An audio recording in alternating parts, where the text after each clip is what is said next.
New photographer. We've got a new one. All right, good evening, everybody, and welcome back, or excuse the pun, welcome back to those who were here before. And for those who've just joined us for this session, it's nice to have you here. And of course, as I mentioned in the marketing, as I mentioned last week for those who were here, each shiur, although they're all interconnected, of course, because it's all along the same part of a journey. In the first week, we really went, I guess, to more practically for us that are remaining behind, that are thinking about loved ones that have passed on, and we spoke about Kaddish. And in the second week, we looked at the journey of the soul from the moment it passes away, or from the moment the person passes away and the soul doesn't pass away, but obviously the soul continues to journey. We looked at all those ideas, what occurred in them. Now, in that discussion, we did get into some talk about reincarnation. We did discuss different snippets of it and how it possibly works. Tonight, we're going to address the topic in a much bigger way, in a much greater way, of course. But just a bit of a precursor. Like any of these topics, they're infinite. The amount you can talk about it. Certainly, when it comes to reincarnation, there's many different angles that you can take when it comes to studying reincarnation.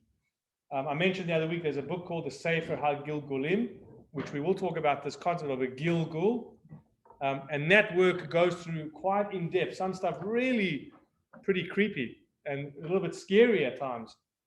So tonight we're not going to necessarily get into who you can get reincarnated to, what you get reincarnated to. We will, address that briefly. We won't get into every single specific detail.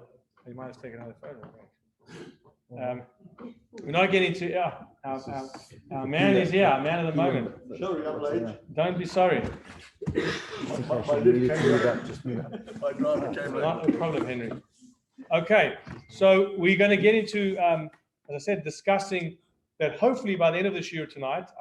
Someone mentioned earlier that they have studied this topic. I know other people perhaps have read books on this topic. There are other, areas of wisdom, not necessarily Jewish wisdom, which talk about reincarnation. Tonight we're going to be talking primarily and pretty much specifically from a Kabbalistic viewpoint.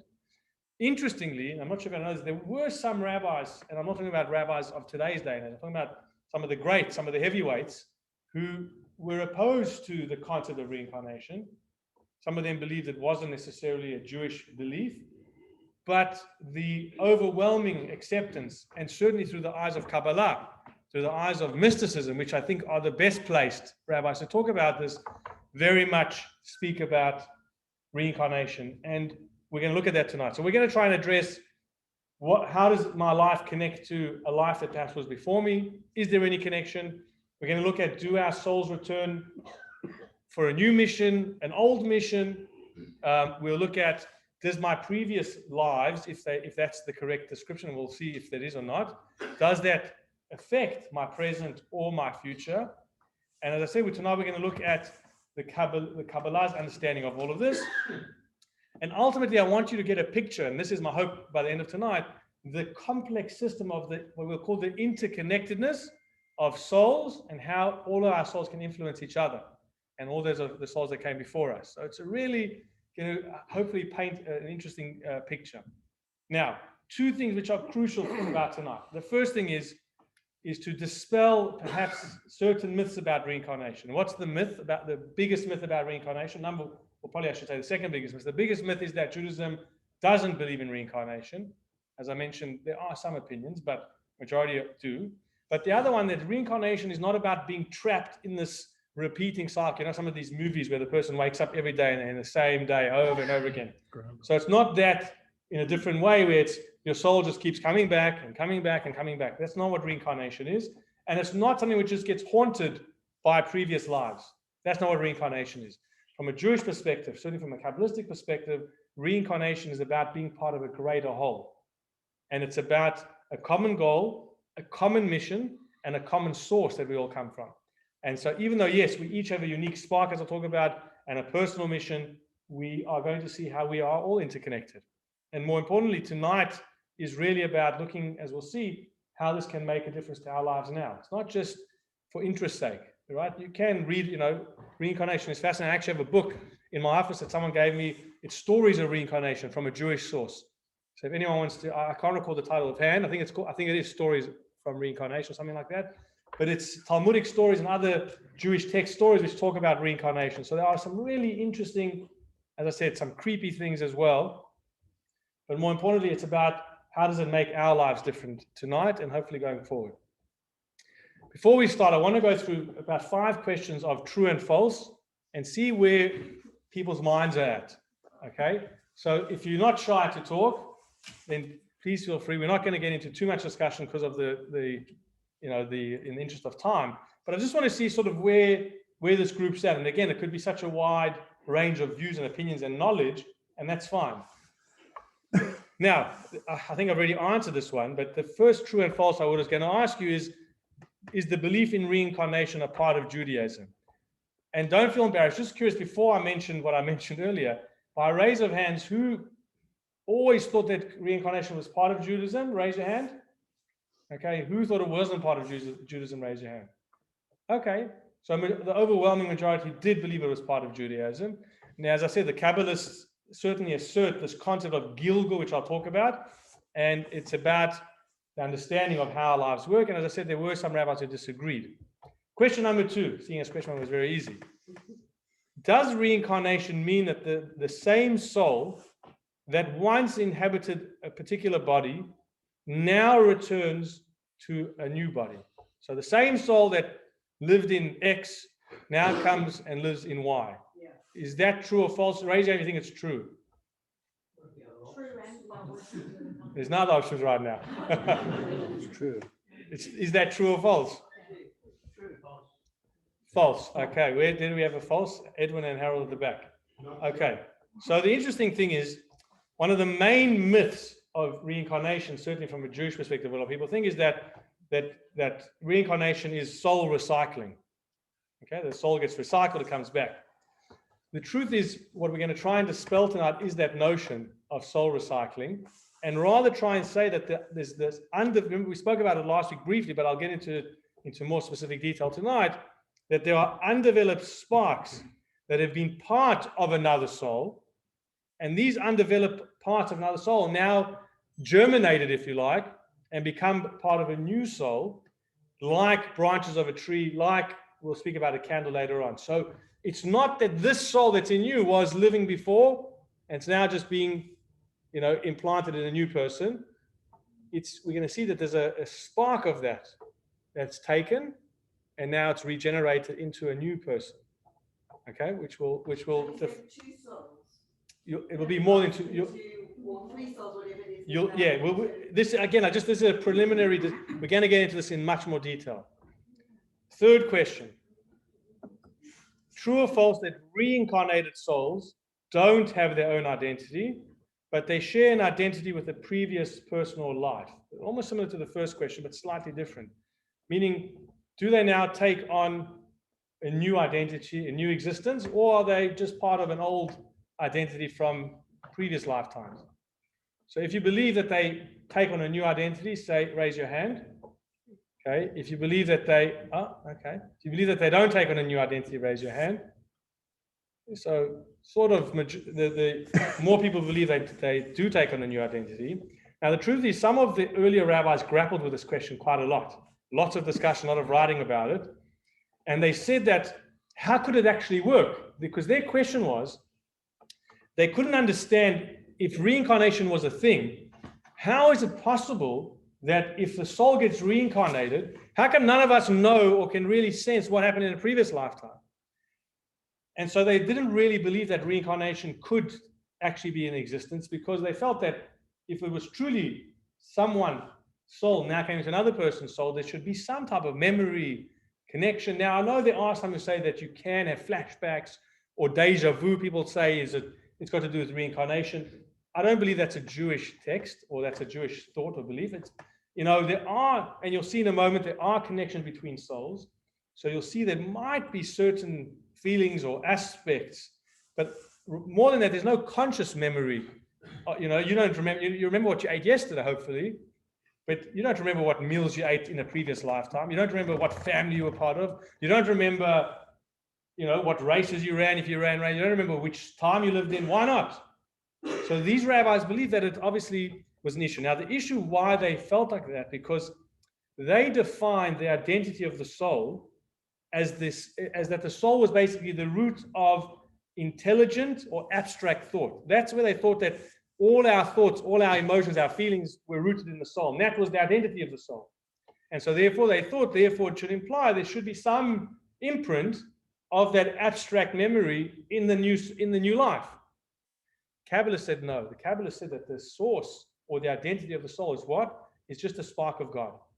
And so therefore that spark is now a new spark into a new person.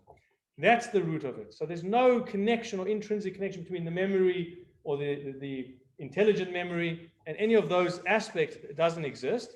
And of course, we're going to see, and I know a lot of people asked this last week, or somebody asked last week, I don't know, a lot of people.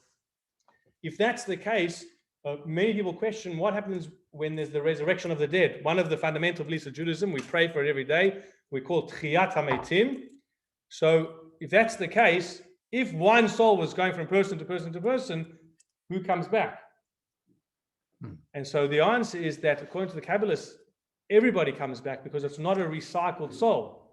It's a fragment of a soul. It's like that candle analogy that I mentioned last week. For those who weren't here, if you take one candle, you now light another candle from that candle, you've got 2 flames. If you light a third one, you've got 3 flames. Those 3 flames are now all their own identity, but where did number 2 and 3 come from? Flame number 1. So they can all exist, even though they came from what? From one source. That's how we're going to see that reincarnation actually works. And we'll talk, as I said, we'll talk about it in more detail. Now, the reason to do, another true or false question, the reason to do good in this world, to be a good person, is to be able to come back with a higher status in the next life. Meaning, is there a belief that if you're a great person in this world, next world you're going to be in a better position? Maybe if you were poor in this world, you'll be rich in the next, if you be a nice person. Is that true or false? Is your behavior in this world going to affect what you're going to come back as in the next world? If you believe yes, put your hand up.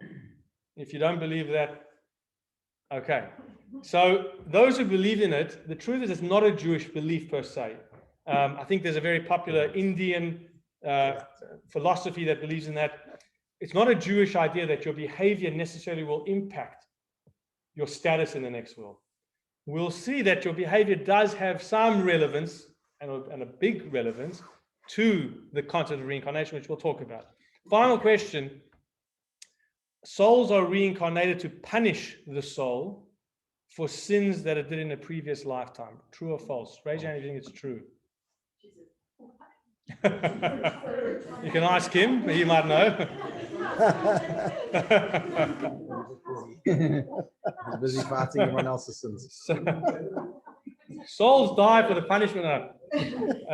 Souls are reincarnated to punish the soul for sins in that life that it was living. So it's reincarnated now as a punishment.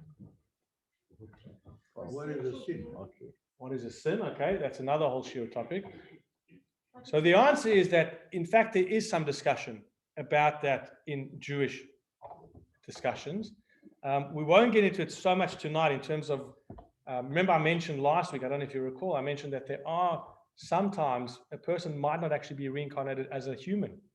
There are ways to be reincarnated as an inanimate or even an animal. And sometimes that could be punishment for the behavior of a previous person. But to make it more, I guess, more practical, that the more useful way to view this question is really, it's quite fascinating. The person's behavior in the next world, I'm not encouraging anyone to misbehave and do bad things, but if you don't actualize your full potential, if you don't, like I mentioned last week, refine all of the sparks in your soul, you now need to generate new life to be able to now work on that next spark. So what has to happen? A new soul has to be created from that spark. So really, you're giving souls a chance to be created. So just go out and sin, because you're going to then be creating many, many new souls.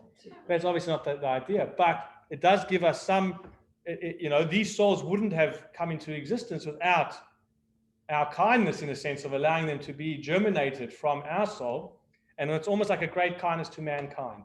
But we will see that there is some about punishment, and we'll talk about it briefly. I don't want to get too much into details. If you look in the Sefer Al-Gilgulim, as I told you, there talks there about different animals you could come back in if you didn't behave in a certain way. If you did certain acts, you might come back as a certain animal. There's one. No, I'm not going to get into it. Maybe that's the equivalent of hell, even though you said there's no hell. Rabbi, you created my question about possibly reincarnation in animals. Writing or commentary on soul or presence of soul coming back as a person of a different sex to what they were before. There is. So if you look in the Zohar, and that's what I was going to get to, tonight we're going to try and clarify all of the questions I just mentioned through the eyes of Kabbalah. But the Zohar, which is the primary work of Kabbalah, and it has many different books that have come from the Zohar, it's filled with references to reincarnation, as well as the book of the Gilgulim. It speaks about what happens to bodies that didn't achieve their final perfection. It talks about how many chances the soul might be given to come back down, because there are some who write that if you stuff up after 3 times, your soul doesn't get another chance to come back. There are those who write, it also speaks about whether a husband and wife can actually reincarnate together again. So could you, as a partnership here, have been husband and wife in a previous lifetime? What do you guys think? Those who are married. Okay.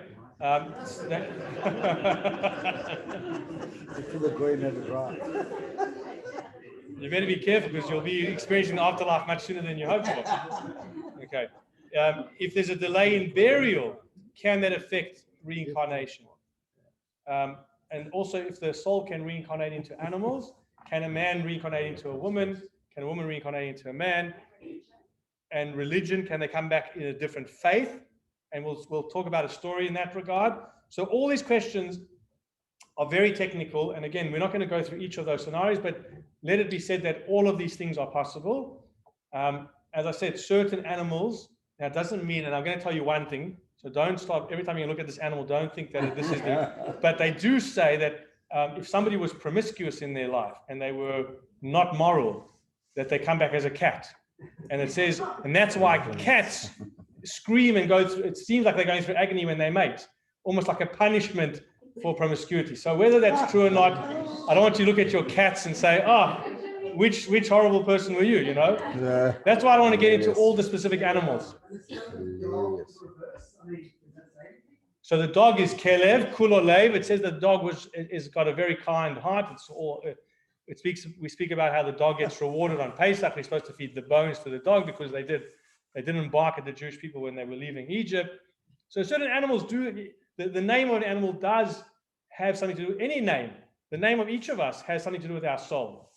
And that's why they say that when a parent names a child, or whenever somebody names a child, whoever gets that honor, it could be a grandparent in some cases, there's a sense of divine inspiration, almost like prophecy, that your name and your soul have some connection. Yeah.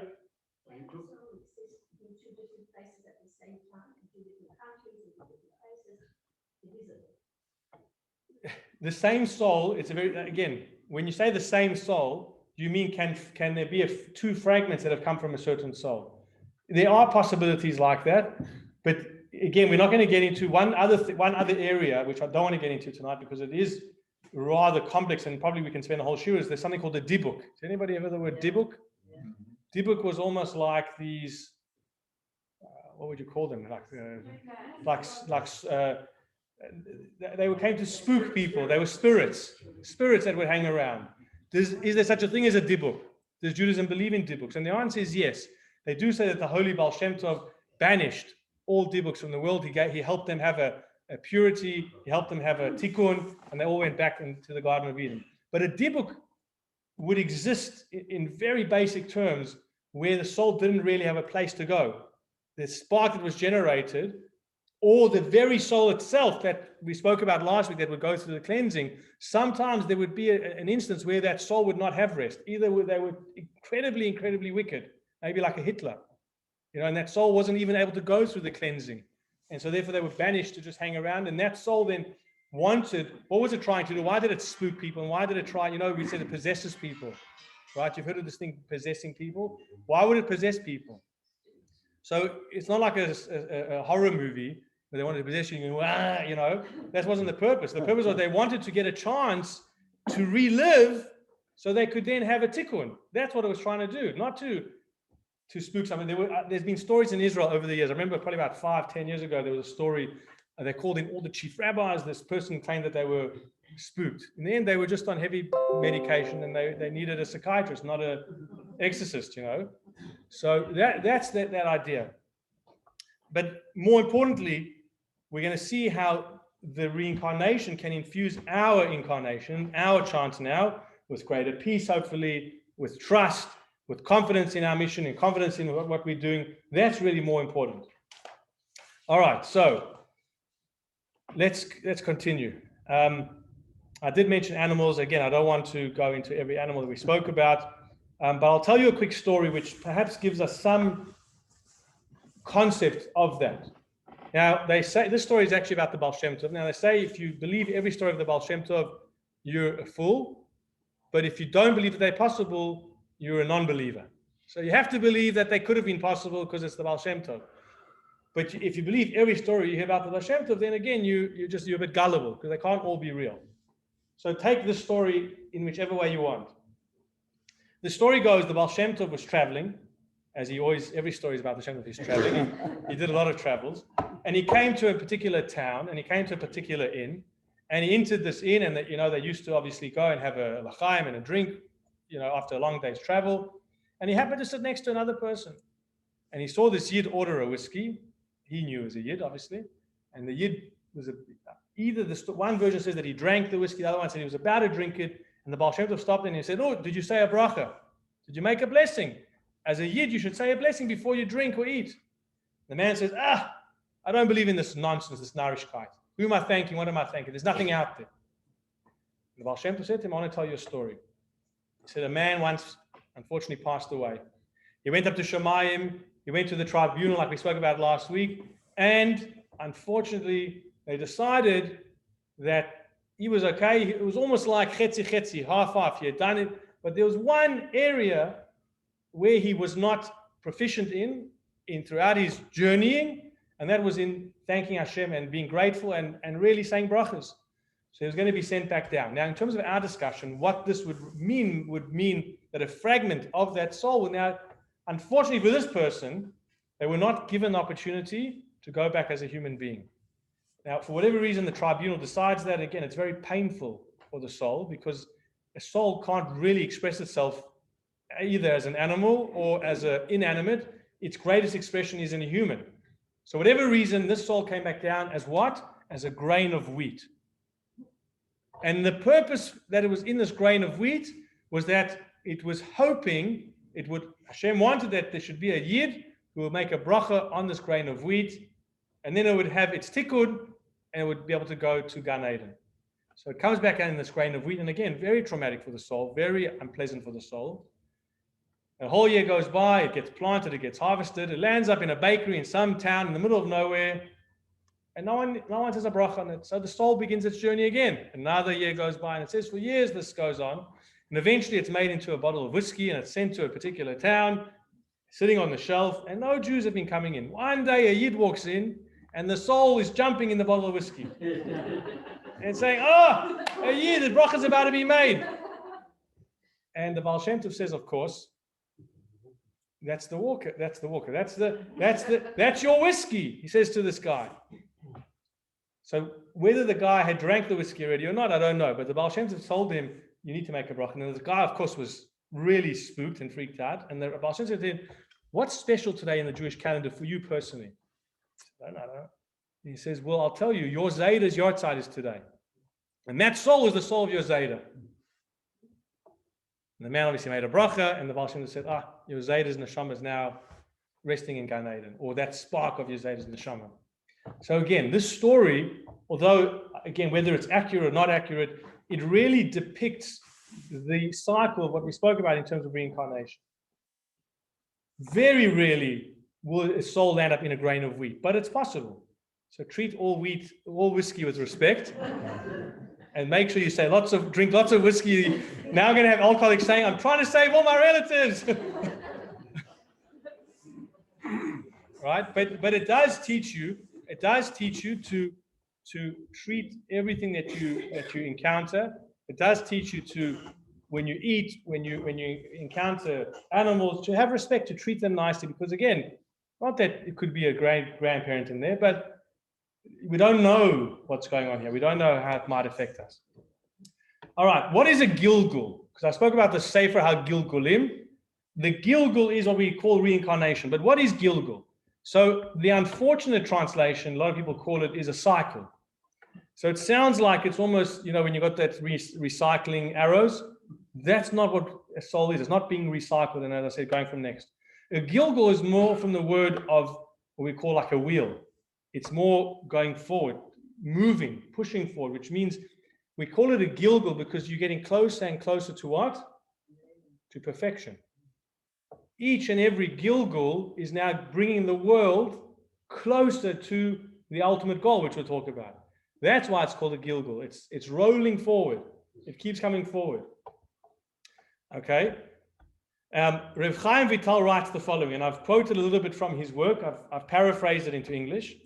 He says a number of root souls, okay, without limit, are divided into other souls, and in each root soul there are a number of sparks of souls without limit, and in each incarnation some of these sparks are now rectified, and those that were not rectified in their life return, and those that have been rectified, those parts rise to their spiritual level that befits them, like we spoke about last week. So remember I told you last week I was going to use an analogy. And again, this analogy will fall short in many ways, but it may give you a visual understanding. Let's say this sanitizer bottle is every aspect of the root soul. Now, each time a soul then progresses from this part, it's going to fill up this sanitizer bottle with good deeds, whatever it achieves in the world. If it does, so let's say Chaim Shmerel lives and he's filled up that much. Mazel Tov, this part is now going to go, so we'll cut this bottom part out. This part will now go to Shemayim, will go through its. But what about all this that lived with Chaim, that nothing happened to it? It was not rectified. Okay, so this now is going to go back into the world. It's going to hopefully have another opportunity. And let's see how much now can get filled up in the next person's lifetime. And so the next person lives, and then this part is now filled up. So ultimately, all of us, which we'll talk about in more detail, are this, in terms of the world's perfection, all of us are continuing to add to the jug of perfection. Each act we do, that's why you hear people say, just do one more act and you could bring about Mashiach. Why? Because it means one more act of rectifying the original soul, which we'll talk about. So if you can call it, I would call that original soul the stem soul. Like you've got stem cells, you have stem souls. And so a lot of people say, well, I don't want baggage from a previous life. Like, why should I live? I want to be independent. I want to have my own choices. The truth is, it doesn't affect your free choice. And that's very fundamental to believe in. Just because we believe in reincarnation, our free choice doesn't get taken away. So whatever circumstances you're put into, although there might be relevance to a previous life, you have complete free choice in how you're going to do things. The way the Arizal explains it, in a sense, alleviates this concept of not having free choice, but nonetheless, the overall mission, as I said, relates to what we have done or what was undone in your lifetime. And we'll talk about undone as well. Okay, so let's talk a little bit more specifically in terms of the relatedness to other souls. And it's going to show this broader soul, this broader connection, and that we're all needed. Each and every one of us in this room and each and every one of us in this world is needed to complete the job. When we work together, we become one. And as we become one, we become connected.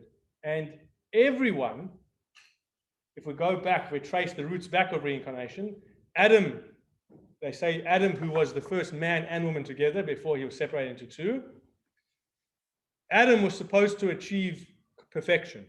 Unfortunately, he sinned. And then he started this spiral effect of life as we know it. Had he not sinned, Mashiach would have come then and there, and there would have been a world of bliss. Now, of course, ultimately that must have been Hashem's plan. Otherwise, we're not here. We wouldn't have been here. But it says Adam then had a spark of Adam's soul, then went on to eventually into the forefathers, Abraham, Isaac, and Jacob, Sarah, Rivka, Rachel, and Leah. And then that went into, it said, 600,000 souls. And from those 600,000 souls we call them the root souls. And every soul that ever comes from has to come from a stem of that. But those new souls created can then create new stem souls. But it all traces itself back to that ultimate. So we start with one, we end up with diversity, and what's our job? To come back to one. That's actually the purpose of marriage. Marriage is we started as one. It says that our souls were intricately connected. We then separated, and when we get married, we're supposed to now try and become one again. So that's the same cycle that happens in a marriage, happens in the world at large. It's this splitting into fragments and trying to bring them back. So creation in general, as I said, was about division and diversity, because in fact, what does creation mean? What does an olam mean? What is another word for olam? Or translation? Concealment, helem.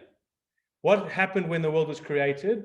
We had a concealment of the infinite light. If everything is God, then the creation means that we don't no longer feel that. Hashem almost separated himself from us so that we can feel that we are distinct. But ultimately, if you had the right vision, you would see that it's still all one.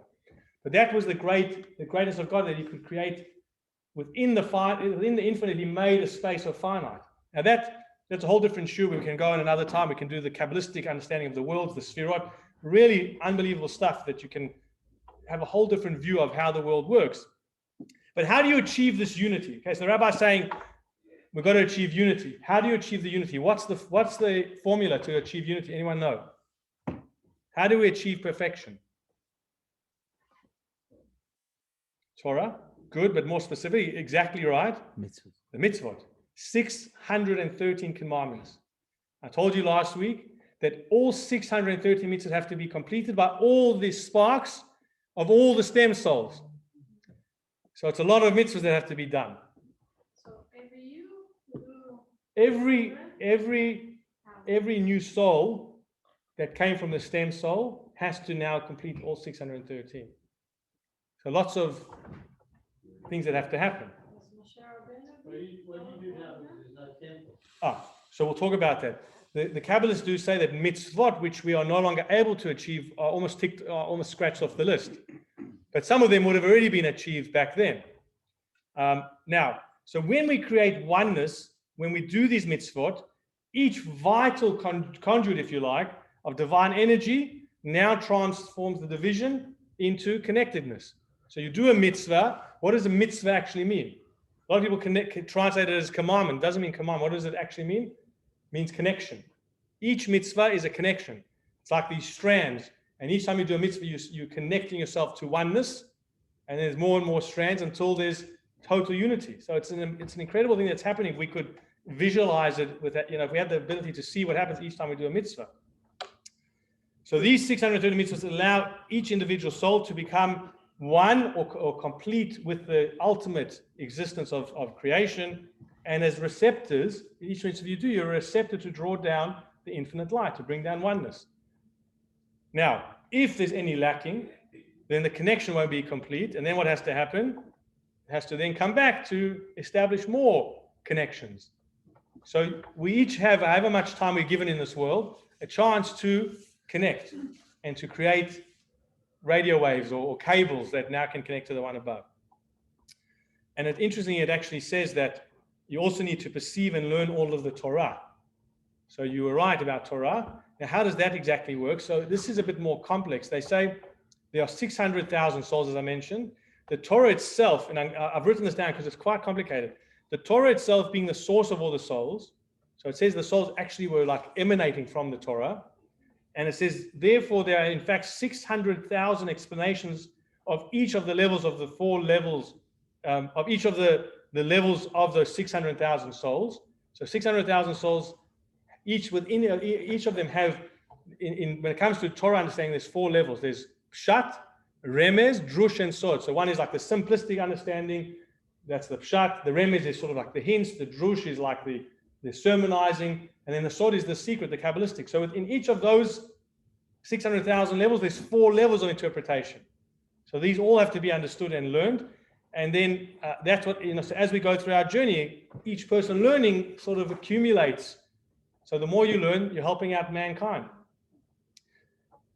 That's the ultimate purpose. That's the bigger picture of reincarnation.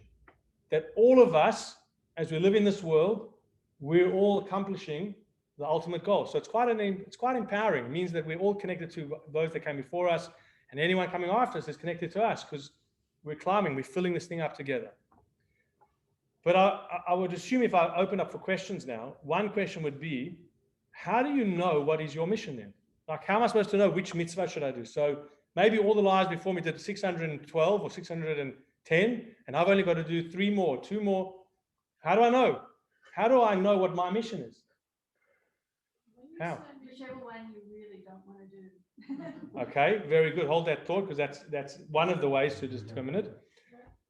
When you say mission or purpose, or it's two different? Like, what's my purpose in life? Yeah, what's my mission? Both. Okay. But before we get this, I want you to hold the thought. I want to also go through, so I want you to keep that question in your mind. What are the ways that you may not have realized your purpose in this world? What's going to cause you to be reincarnated, or a fragment of your soul getting reincarnated? So here the Kabbalists write a few things. Number one, it could be a person actually sins against the Torah and doesn't do teshuvah.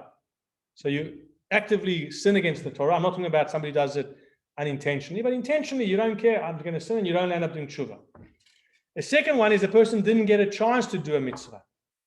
Now, Edwin asked a good question. There's certain mitzvot which we can't do in this time because there's no Beit HaMikdash, but there might be other opportunities like returning a lost object. You might go through your entire life not returning a lost object. Why not? Not because you don't want to keep the mitzvah, because why? You never found an object. So there your soul might have to come back again to find a lost object. So if you see a lost object on the street, return it, pick it up, because that could literally be the reason you're there. Okay, or maybe don't do, because then you might die a day later. Who knows? No, joke. The third reason is a particular spark of the soul. And this is quite interesting. It says that there's a particular spark of the soul now has the task of guiding or rectifying another individual. This is quite amazing. We didn't talk about this yet, but this is another whole area. A fragment of your soul might actually come back down as a chesed, as a kindness to help rectify another person's soul. So your existence might actually be to assist another person. So you might come back down to do something to help another person fulfill their mission. So the souls can actually buddy up, if you like, and help one another. And that's, as I said, it's a tremendous chesed, a tremendous kindness for one soul to be able to do that. Its whole purpose is just to help another soul. And this is interesting. It's a bit challenging, a bit confronting, I found at least. It says that sometimes if a person hasn't had the opportunity to be elevated through getting married, they might come back down again to have the chance to get married. So it might be that this person never had the chance to get married, and so therefore one opportunity will present itself that they can fulfill that mitzvah. So that's another option. Because marriage is the one time where there's that experience of oneness that we can't get in any other way. Even having children doesn't connect in the way that marriage can connect with oneness. So the souls need to experience that in the physical world. If you get divorced, that's another whole question. Right, so it's interesting because I've been learning with someone who's getting married. You wanted to understand more about, and there's interesting things written about how do you know, because we speak about soulmates. So what if somebody gets divorced and gets remarried? Who was the soulmate? So in fact, the person can have a number of soulmates. And sometimes they say that if the marriage is really difficult, that probably wasn't your first choice soulmate. And if the marriage is going better, that probably was your original soulmate. So you might have met your second soulmate first. So there was definitely a oneness that needed to happen. Perhaps children needed to come from that union. But because it was so combative, it wasn't the preferred soulmate. And so therefore, if you marry again and it's much more blissful, that could mean, this was actually my original soulmate. So how that works again, we're talking about fragments. So if you think about it in finite terms, it's hard to imagine. What do you mean? This person's for me and that person's for me. How can they both be for me? Again, using that much bigger scale. Sorry, can I just ask? Of You course. said something about sinning against Torah. How would you define it? How would you define sinning against the Torah? I can tell you a whole lot of ways. You can steal, you can kill, you can rob, you can commit adultery, you can do all sorts of things which are not allowed in the Torah. You could cheat. Good that you don't know any sins. Good I had to explain to you what a sin is. You've got an angel of a husband over here. Bro, but finding out whether you're with the right soulmate, is there like an app for that? I charge $1,000 and I'll tell you. Done. Okay? And usually I get you back for a second session for another 1,000. There's unfortunately no way to know. So doing tshuva can solve and rectify any need for further rectification. That's why they say, repent up until the last day of your life. And of course, we don't know when the last day is. So it's an encouragement to do tshuva all the time. Because then you won't have to be reincarnated for something you did wrong. You might still have to be reincarnated for the other reasons. You might have missed an opportunity to do a mitzvah and so on, but you won't have to come back for the rectification because you've done it already in this world. Just interestingly, from a biblical perspective, or from a, there's many, sorry. So the confession on deathbed, Does that help? If it's done with sincerity, it could literally do tshuva for all the sins you've done. So again, it's depending on the sincerity of the tshuva, right? I mean, one of the challenges of doing the tshuva on a deathbed is that tshuva, you're supposed to have an opportunity to do that bad again, and you don't choose to do the bad. But yes, I think there's some stories in the Talmud of somebody who literally his last words were like words of Shema Yisrael, and he was called a rabbi. He was called a tzaddik, because in that one moment when he had a true sense of tshuva, it almost like undid all the negativity that he achieved in the world. But some interesting examples, and at the end of the shiur, like nearing the end, I want to tell you a fascinating story that comes up in Perkei Avot, in Ethics of Our Fathers, which really is like the key concept of reincarnation in many ways. But Devorah, who was one of the first great woman leaders in biblical history, she was a prophetess. It says that she was the reincarnation of who? Does anyone know? Moshe's wife Tzipporah. Why was she the reincarnation of Moshe's wife Tzipporah? So there they talk about when the Jewish people were crossing the sea, they said the Shirat Hayam, they sang the song of the sea. It says, unfortunately, Tzipporah was stuck in Egypt and she didn't come. She didn't have the chance. And it says that she was very, very pained by it, that she didn't get a chance to sing with the rest of the Jewish people. And so fast forward, Devorah, who gets a spark of Tzipporah's neshama, she destroys or battles against Sisera, and then she sings her own Shirah. So it's almost like the capacity of that soul is now utilized. So that soul needed to go through, for whatever reason, needed to go through a Shirat Hayam to celebrate with its people. It didn't have that chance. So years later, and there's many stories in the Gemara which speak about different people who were reincarnated into different people. We'll talk about one, as I said at the end, an interesting one about Moshe Rabbeinu. Now, how do I know what I need to accomplish my goals? And you already pointed out to one. So there's three main areas that they speak about how you know what your mission is and your purpose is. You can go to a careers counselor and they'll tell you what you should do. No, but honestly, the first one is if you feel that you've got a special talent or opportunity, that could be a sense that you have a particular mission to accomplish. So make it very obvious, because sometimes it's not so obvious to know your talent. Let's say you're a brilliant singer, right? You're a brilliant singer. The world will pay you to sing wherever you go. You have to wonder, why has Hashem given me this talent? Maybe I have to accomplish something with my singing that perhaps wasn't accomplished in previous lives. And so that might be singing in a shul, it might be singing to make others happy, it might be sing, whatever it might be. If you've got a very specific talent or opportunity, that could be the first sign. Now, you might not know. The second one is exactly what you mentioned.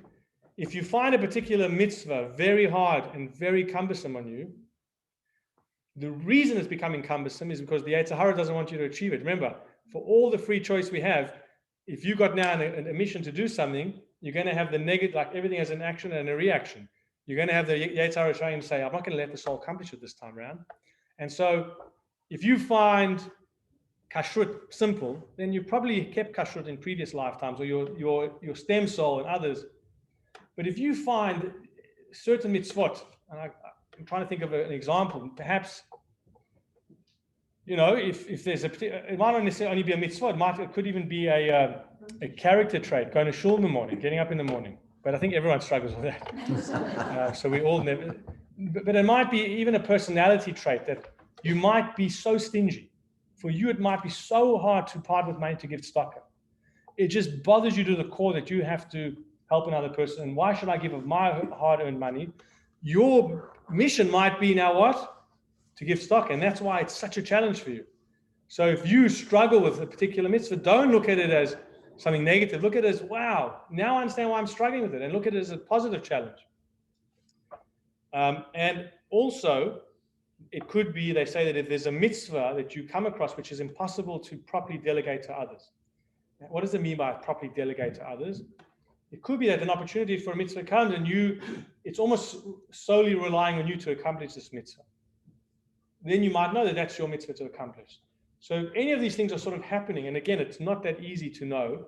And that's why sometimes people go to Kabbalists, people go to, I know that the Lubavitch Rebbe, who was a great mentor to so many, some certain people can see into souls. And so you would ask, they would often read advice given by these greats, and they would say, oh, do this mitzvah, or do that. Why would they say these things? Because they saw the channel of the soul. They saw what the soul needed to accomplish its purpose. And so if you do feel like you're struggling with something, as I said, it could be so. I remember the Rebbe even talking about shalom bayit. If your home is filled with challenges, if you're struggling with your marriage, it could be that maybe it's time to find your next soulmate. But within the realms of a normal marriage, I'm not talking about if there's a really unhealthy part of that marriage where there's abuse or something like that, but let's say you just happen to, or you're arguing and it's just a struggle. You find like every day it's just another challenge. It's not blissful. It could be that you may have not done shalom bayit properly in a previous life. And so the Hashem's challenging you now and saying the struggle, you shouldn't feel that this is terrible, and you shouldn't feel every day you wake up is a misery. Look at it as Hashem's giving me this extra challenge. So it could help. The Yetzer Hara targets to you. The Yetzer Hara is very clever. It knows exactly what your mission is. If we could only chat to the Yetzer Hara, then you'd know. So you can find him, you can pay him. And the challenge is so tough because our soul needs to do this. Now, nothing is random. Through our actions each day and the rest of our lives, what happens is we can make the choice that will in fact exhibit the truth of who we are, and more than that, bring completion not only to our soul, but to all the souls that have lived before us. What I wanted to do in the last number of minutes, and then we'll take questions, is to look at an interesting story that happened in the Pirkei Avot. And again, it's a story of reincarnation. It also looks at reincarnation maybe through a slightly additional prism. So there was a man who was going for a stroll one day. Okay, he goes for a stroll along the river, and he notices a very ghoulish and ugly sight. He sees a skull floating. Now, his reaction was unusual. Of course, if he lived in this day and age, he would take out his mobile phone, he would take a photo, put it on Instagram, and say, look what I saw. But he didn't. He turned to the skull, and he said 6 Aramaic words. What did he say?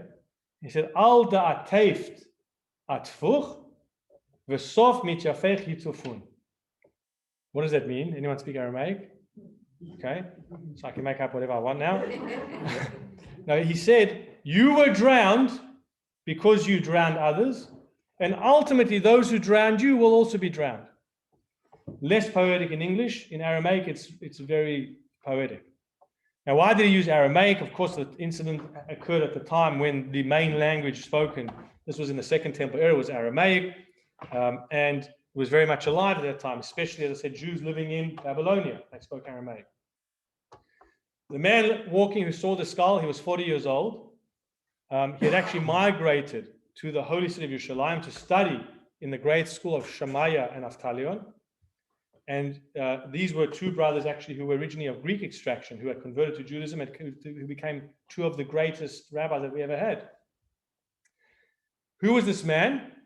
Anybody know who I'm referring to? His name was Hillel, famous Hillel. And one of his more famous quotes, not the drowning one, what was his more famous quote? In Ein Anili Mili, Uchshani Latzmi, if I'm not for myself, who's going to be for me? He also said, what is hateful unto you, don't do unto others, and other famous ones. He had a great level of patience with people, and he was also known for his humility. Now, the Kabbalah says that who was his soul reincarnated from? Who else had a great humility?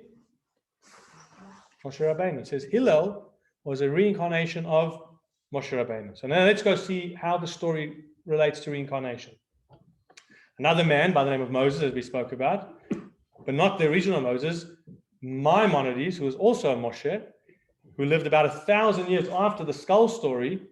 He wrote the following in his commentary on Perkei Avot. And he says the following. He says, there are consequences to our action, consequences that reflect those actions. We call it midah keneged midah. What you do has an effect. So if you, God forbid, commit murder or drown others in the river or try and hide your crimes, you will receive punishment in the form of that crime. And he says, for example, if you invent an unjust thing to benefit yourself at the expense of others, that unjust thing will eventually chase you. So if someone's hurt you, don't feel so bad. Know that their day of judgment will come, right? Not that you should feel vengeful, but remember, there's an ultimate judge out there. So even if you feel that person's getting away with it, I guarantee you they're not. And even if they may not see it happen in this lifetime, it will come back to haunt them in some way. On the other hand, I want to throw some positivity. If you introduce something that benefits others, that thing will ultimately come back and benefit you too. So it could be, again, in a reincarnation. As I mentioned, called midah keneged midah. So how does Maimonides, how does he view this story? So he says, the first thing he says, that the skull that was floating was none other than whose skull? Pharaoh, King Paro. It was his skull that was in fact floating. And Hillel said to him, what did he say to him? You commanded that the Jewish children be drowned in the Nile. And so ultimately you were drowned. And it was specifically Hillel who confronted Paro's skull, because who was Hillel's original soul? Moshe. So Moshe now is, in a sense, having his final word to Hillel, to Paro. And according to the Arizal, he said that the second half of Hillel's statement is addressed not only to Paro, but also to the Jewish people. And he says, just as Paro was drowned, so to all the persecutors of Israel will ultimately be drowned as well. And the Rabbi actually said, he saw the Arizal's word and he said it should bring comfort to tired souls to know that ultimately Hashem is going to bring the right thing that's supposed to come. Now, it seems strange though, one part of the story seems strange. Okay, we can see Moshe saw, in Hillel's now, through his new eyes of Hillel, he saw the skull. But there's one part of the story which we didn't address, and that is, we just said Hillel was the most kind, patient, beautiful human being. So what does he do? He chastises a skull. It's sort of out of character. Why did Hillel chastise the soul? What benefited that? Why did he chastise the skull? So here's where the Rambam adds something really incredible. And he says that Jewish tradition, as we said, you're not supposed to mock the poor. You're not supposed to mock people, right? Because people who are defenseless, people who are dead in particular, shouldn't talk, they say don't talk bad about the dead. Why not? You shouldn't talk bad about anybody. So why do we specifically mention the dead? What's the reason? They can't defend themselves, very simply. Right? So if you do something in front of somebody who can't do anything about it, it's much more heinous crime. So if you sit in front of a poor person and you eat a $1,000 steak, and you say, look at the steak I'm having, that's taunting, because the person, they have no opportunity to enjoy what they're seeing you do. And if that's the case, why would Hillel rebuke a dead person? It seems out of character, certainly based on what we just said as well. So the idea is that when Hillel came across the skull of Paro, he thought to himself as well, why am I seeing Paro's skull? What's the purpose? Why did Hashem give me the opportunity to see the skull? And so therefore he came to the conclusion that maybe it was now time for Paro's soul to have comfort. Maybe it was now time for Paro's soul to finally have rest. But how? How could he give Paro's souls rest? And so he decided by using Paro as an example to teach people how to behave better, Connecticut Mida, is going to now use Paro as a positive example for generations to come. Because anybody who ever studies Perkei Avos going forward will be actually studying about what? About Paro and learning a positive message. And so it uplifted Pharaoh's soul and granted it the ability to have peace. So the whole cycle happens. Paro's soul needed to have rest, and it came, and obviously the soul remained in the skull, like we spoke about, that soul in the whiskey, and the chance of Hillel to fulfill the opportunity for Moshe, because maybe as well Moshe didn't actually give Paro rest. So it was also a chance for Moshe to do something better through Hillel. So as we go through our day-to-day lives, these things are happening around us as part of that collective big body of that mission that we're going through. Now, we don't know, we don't have the luxury of being told, your soul was, Moshe Rabbeinu. But we have what to rely on to understand that we do have those opportunities. So as we go through our day-to-day lives, firstly, what goes around comes around. Even the most formidable evil, and this will be very hard possibly to think about Hitler, because I can't see how that would ever have any type of, but maybe Paro would be comparable to those who lived in Egypt, for the Jews who went through it. Maybe if Hitler, we learn from Hitler how not to ever misbehave or how never to do a genocide, maybe that's some positive thing about him, that we learn what not to do, like we did with Paro. And everything that comes our way has a purpose. And you need to remember that you have opportunities.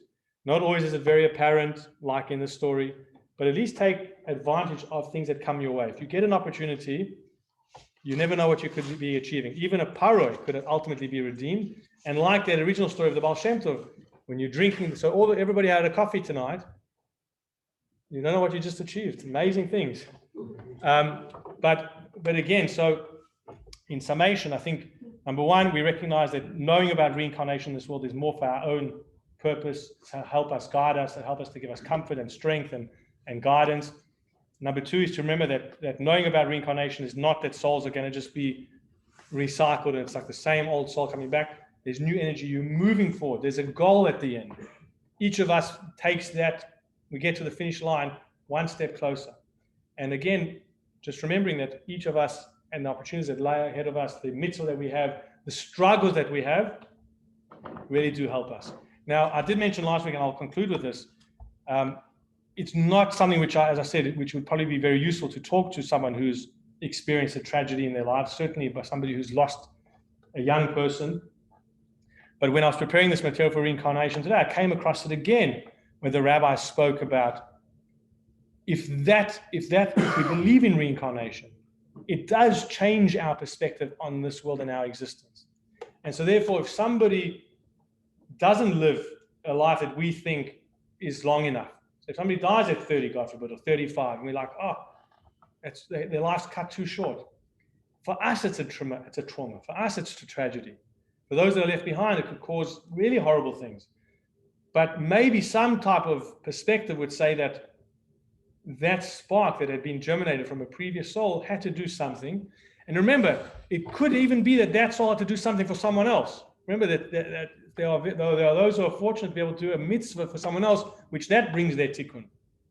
So somebody might be, and again, I hope this is not the case, but as an example, let's say somebody might have to come back as a poor person, that a rich person walking by sees them and feels bad and gives tzedakah, and then you've helped that rich person now give tzedakah. So you might feel, I'm poor, Hashem's been so horrible to me, but ultimately you may be doing a kindness. So hopefully we're the rich person that has to give tzedakah. That would be better. But again, we don't know. Everything is bigger than it seems. Everything is more powerful than it seems. So never underestimate your potential, your strength. It doesn't mean you have to cure cancer tomorrow. That might not be your mission. Your mission might simply be assisting someone else. I said in the first shiur, for 70, 80 years, and the neshama comes down just to do a favor for another. That could be your whole reason the neshama came down. So hopefully together we can accomplish the ultimate goal. And hopefully the sooner the better. We can race ahead and we can all achieve it. So I'll open up for any questions. Sorry, so basically that within 11 months, it doesn't really mean that that soul is going to reach Gan Eden. No, remember, so Even the, parts of the soul that were rectified will go to Gan Eden. The parts that didn't have a chance will now be germinated into a new soul. Yeah. So yes, so the soul of your loved one will always be that person's soul. And when the Tchiyat HaMetim comes, that soul will come back. The new germinated soul will then come back into its body and whatever it achieved. Who had the question? Yeah, I'll come to you, Michael, in a I minute. was just going to ask, like children are blessings and grandchildren are even a greater blessing. Can the teshuvah that I'm doing and all the mitzvahs I'm doing help my mother and even souls from my lineage in the spiritual world already that may be stuck because they weren't? Okay, so last week we spoke about. Oh, sorry. No, it's okay. Last week we spoke about that part of the soul that was connected to you through being your relative. Certainly, when the soul is going through its process of cleansing, your actions can have real impact on it. So we can help it through that cleansing. But more than that, as the soul is in the higher worlds, it can have elevations. And how does it have elevations? Through its relatives. So yes, if you study or do kindness in memory, and that's why we say, at Yizkor, what do we say? I'm going to give stock on behalf of this soul. Why? Because we need to do a mitzvah for their sake. And if you study Torah on their sake. So yes, you can continue to have, you won't be able to impact the new fragmented soul because you don't know who that is or where it's going from. But the soul that you knew or the person that you knew, that soul, you'll always have the ability to help. Michael. You mentioned in the last few minutes what goes around comes around. Yes. And that's saying, I have no idea, I haven't studied I always thought that like a Buddhist philosophy. Where do you think they got it from? Well, that's what I'm going to ask. Is it actually particularly Jewish? Midah keneged midah is a very Jewish thing. However, midah keneged midah is not always so obvious. I mentioned last week, we got into a slightly different discussion about midah keneged midah, that we spoke about that sometimes the things that you see are also a reflection of the things that you've done wrong. You're seeing it in a different midah, in a different way, as a lesson. Sometimes we learn the lesson, sometimes we don't. And sometimes the way we judge the lesson, we went through quite an in-depth discussion about how the way that you judge others is often a judgment on yourself. Right? If you see something and you make a judgment on it, it's often because you're actually reflecting a judgment on yourself. And that's why it says, when we go to the next world, it says in Perek will be din v'cheshbon. It will be a judgment and then an accounting. And so all the commentators say, what do you mean? That's like communist Russia. They first give the judgment and then they hear the facts. Right? That's not how it should work. You should first hear the facts and then make the judgment. And the reason is because the neshama is told, I'll show you someone else, you make the judgment. And then, okay, now let's see what you did. And it's too late. You've already ruled on the other person. You say, oh, I shouldn't have been so harsh. Well, hold on a minute. You just saw this. You did the exact same thing. So you've already made the din. So that's why we should try and be more compassionate in our judgments. But yes, midah keneged midah. You might, but again, as I said, it might not be as obvious. It might not be, I slapped somebody, so I'm going to get slapped. Although the story of the skull is drowning and so on, but it might not be as concrete in that sense. It might be, I did something unjust or something unjust will happen to me, but it could be two totally different contexts. So that's why it's not always easy to notice it. Lana. This is a bit difficult. I think I read quite a few years ago, many masters. Yep. And it's the psychiatrist who's treating a patient that's gone through trauma. Eventually he does hypnotherapy. And then it turns into regression therapy. But what happens is she starts to tell him things about his late father and a son that he lost who only lived 23 days. She's thinking about the psychiatrist about it. Yeah, the patient's telling the psychiatrist about it and channeling it. What's the Jewish view on that? There was no way, there was no Google, there was nothing in those days that she could have got any information. So there's definitely ways to look at, if you have certain prophetic powers. You can see into souls. There are people who have that gift to might be much more spiritually aware.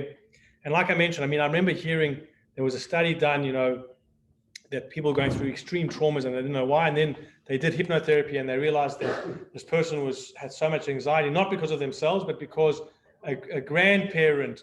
You see, that's different. That's more generational trauma. That if a great grandparent of yours, died in the gas chambers, you might have anxiety from that, even though you never went through that. And it says that generational anxiety can be passed on. So that's different. Whether you yourself were somebody, so that not in this case, but in this case, so that's one aspect. This case this person could just be very spiritual and maybe had and felt the soul and the experience of that person. And then also in the YouTube thing that I watched after, he talks about having a patient. I think the patient was 30 or 40, so a young patient, who looked on the inside of his arm and read out a number, a tattoo number, but there wasn't a tattoo number. And through that could kind of trace A survivor, a Holocaust victim. the person he was in the previous life. Look, I mean, it is interesting that these questions. All that I've read is that there's no conscious connection between us and two things. Number one, people who were related to you doesn't mean that they're going to be a reincarnation. So I know, like, when people die and then like a baby's born, like, oh, that must be the soul of the Zeta now coming. That's not accurate.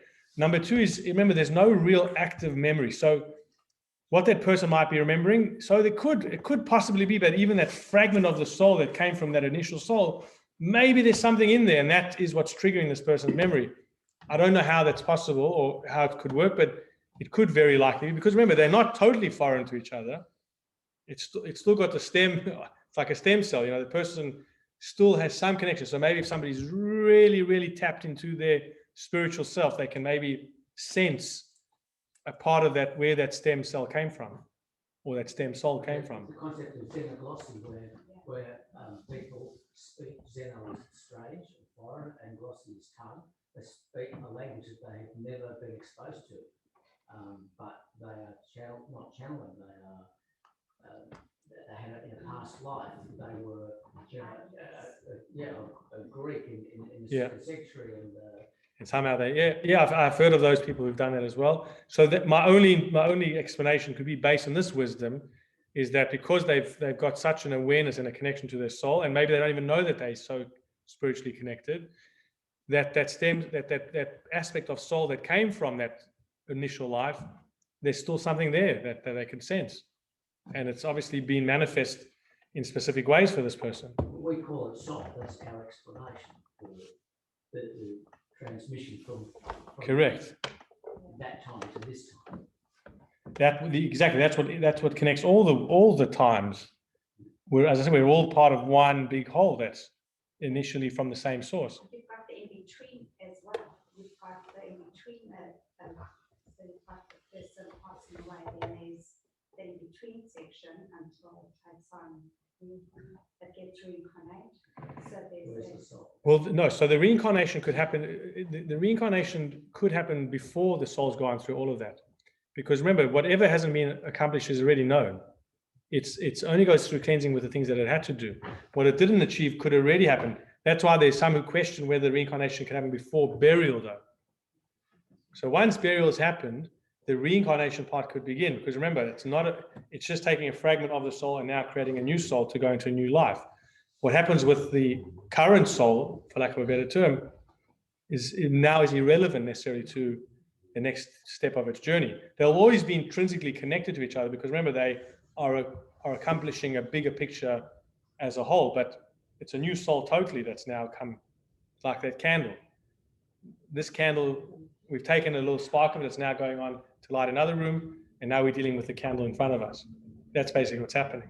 But it's not totally new thing, like you said, it's a stem cell. If you've got a stem cell, there must be a connection. Well, that correct, but it's, remember, the connection is not the what we call the intelligence of that soul. It's the spark of godliness. But yes, so again, the only way that I can explain those connections that you guys questioned would be because it has an intrinsic connection ultimately to it. They do come from, it is an offshoot of that stem soul. So yes, they will always be connected, but meaning it doesn't have to wait for a judgment day for it to now have the stem soul. You remember, this part can go get judged and the rest can go off, if we're using that analogy. Does that make sense? Can a Jewish soul feel or be a non-Jew? Okay, so I have seen different opinions on that. Some say that once a soul has been a Jewish soul, it cannot come back as a non-Jewish soul. And I've seen different, that it can come back as a non-Jewish person. In particular, it could come back to a chesed for a Jewish person as well. So yes, it is possible. Some say it's not possible.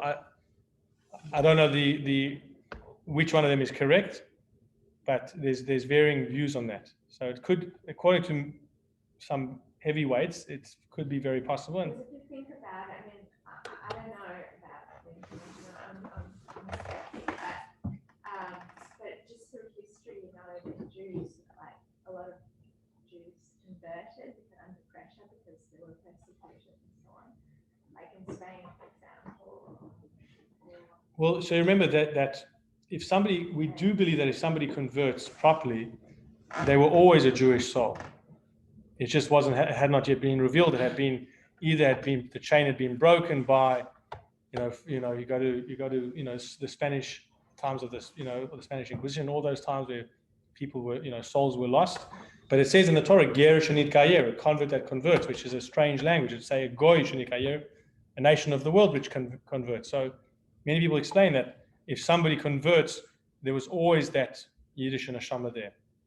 It had just been lost along the way. I mean, people know about the Inquisition and all the, hardships the Jews suffered, but there were also times of great peace and harmony. Times where Kabbalah prospered, and there were times where there was actually a lot of cultural interchange, and there were poetry evenings, and Oh, for sure. The Golden Age of Spain was a good one of them. And Jewish, and they traded, and maybe in those times Kabbalah actually prospered. There was a time of Isaac Luria and all the other great Kabbalists. So you could say that the Jewish soul benefited from non-Jews as well. Jewish souls would benefit. We still benefit from non-Jewish souls. Yeah. I mean, the 7 Noahide laws, if you like, the 7 universal laws, are applicable to all of mankind. So the influence of non-Jewish souls and non-Jewish people on Jews are ultimately connected. Is to teach monotheism in the world. So that's the purpose of creation, is that we all recognize Hashem. So we all have the same purpose together. Ultimately, all come from one source. Yeah, we all come back from the original source of Adam. His soul was the foundational soul of all mankind forever. So we're all intricately connected. The only difference is which mission you have to achieve. A lot of people think that Judaism is you either born it and then it's your luck. You know what I mean? But anybody can become Jewish. It's not a religion where the doorway is not open. Anybody can take on that mission, but it doesn't mean if you don't take on the mission that you don't have a purpose in life and that you can't have the same righteous existence. So if somebody is not Jewish, it just means that they have a different spiritual purpose in terms of what mitzvot they can do and can't do. But if they want to take on having to fulfill the mitzvahs which are relevant to today's day and age, anyone can do that. It's not a closed club. Yes, there are different challenges getting into it through modern day conversion programs, but ultimately, if somebody converts, it's open. Some faiths don't. You can't convert. As I said, Judaism is certainly open to everyone. You just mentioned that the soul of Adam belongs to all of humanity, but does it say that all the souls were created in the beginning? So there was root souls. Adam had what we call the Adam Kadmon, was the root soul. Now, how that fragmented, that could have now fragmented into the souls that went into Avram, Yitzchak, and Yaakov. That could then be the future Jewish souls. The souls which went from other parts could be the future nations of the world. But it all comes back to one primary source, one primary soul. That's where it all began. So ultimately, we're all connected. Again, it just depends on where your soul came from, which is what purpose does that soul have to achieve. So if somebody's born Jewish, according to many beliefs, they, unfortunately for them, or fortunately, depends how you want to see it, in order to refine their soul, they have to go through a much more rigorous process. Somebody who doesn't have a Jewish soul, either they can choose to take upon themselves to go through the mitzvot. It might be that they already are connected, and if somebody lives a happy other faith life or non-faith, and they're kind and they're caring, their soul might be refined, and they can now also have Gan Eden. So is there a book that you can recommend? Simplified, and that's very, involved and everything, but could you recommend a book? There are a few books. So if anybody wants, you can email me and I'll send you some recommended readings. The Sefer HaGilgulim, I will send around a link to that. But there's also one which has commentary. It is, if you want to really, again, you don't have to go through all of it, but you can read certain chapters of it. You can read certain things. It is fascinating to go through it. So if anybody wants, you can email me, and I'll send out some links that you can read certain books, and I'll send you that book that I have about the stories, which have also really interesting stories. And yeah, thank you everybody. I'll advertise when our next Shira series. I'm not sure what it's going to be on yet, but who knows? Thank you very much, Rabbi. Huh? I'm very good at pretending that I'm an expert, and then